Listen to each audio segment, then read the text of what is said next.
আসসালামু আলাইকুম। সবাই কেমন আছো? আশা করছি ভালো আছো। আলহামদুলিল্লাহ আমি ভালো আছি।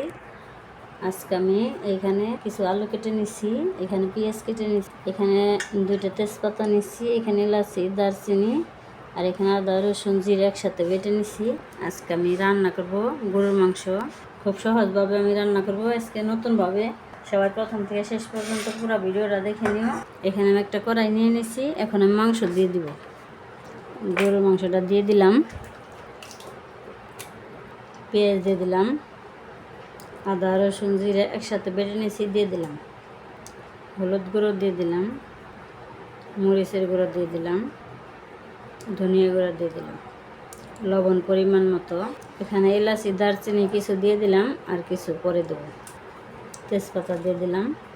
এখন আমি তেল দিয়ে দিলাম, এখন আমি মাংস সুন্দর করে মাখিয়ে নেব।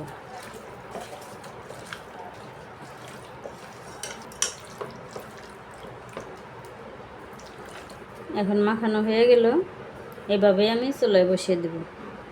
এখন আমি ঢাকনা দিয়ে রেখে দিলাম, এখন আমি চুলায় বসিয়ে দেব। এই যে চুলায় বসিয়ে দিলাম, এখন রান্না হোক তারপর দেখুন। এখন এভাবে নেড়ে চেড়ে সুন্দর করে কষিয়ে নিব ভালো করে। গরুর মাংস একটু সিদ্ধ হইতে সময় লাগবে। আবার ঢাকনা দিয়ে রেখে দিলাম, দেখি জরিনা পাখি রান্না করে। জরিনা পা গরুর মাংস বসাইছে, জরিনা পাইছে কুরবানির মাংস না। আমি একটু পানি দিয়ে কষিয়ে নিলাম, এখন এই দিন আলুগুলো দিয়ে দিলাম। আর আমার জরিনা পার মাংস প্রায় হয়ে গেল, আলুগুলো দিয়ে দিলাম। এখন আর একটু কষিয়ে নেব, আলু দিয়ে অনেকক্ষণ কষিয়ে নিলাম। এখন পানি দিয়ে দিলাম, গরম পানি দিয়ে দিলাম। গরম পানি দিলে এই যে জরিনা পার মাংস হয়ে গেছে। আমার এটাতে নাড়া দিয়ে দিই, জরিনা পার মাংস নাড়াতে দেখে দিই, অনেক সুন্দর হয়েছে। এই যে মাংস হয়ে গেল, এখন এলাচি দারচিনি জিরে গুঁড়ো করে দিয়ে দিলাম।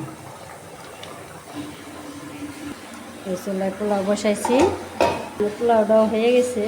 এখন মাংস নামিয়ে নিব, মাংস হয়ে গেলে এখন নামিয়ে নিব।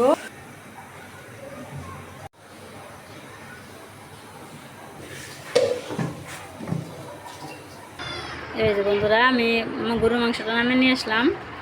পোলাওটা এখনও হয় নাই, এই জন্য চুলায় ডিম করে বসিয়ে দিয়ে আসছি। তাহলে আজকে আমার রেসিপি কেমন হলো অবশ্যই কমেন্টে জানাবে। আর সবার সুস্বাস্থ্য কামনা করছি। সবাই ভালো থাকবে, সুস্থ থাকবে, সাবধানে থাকবে। আল্লাহ হাফিজ। আসসালামু আলাইকুম।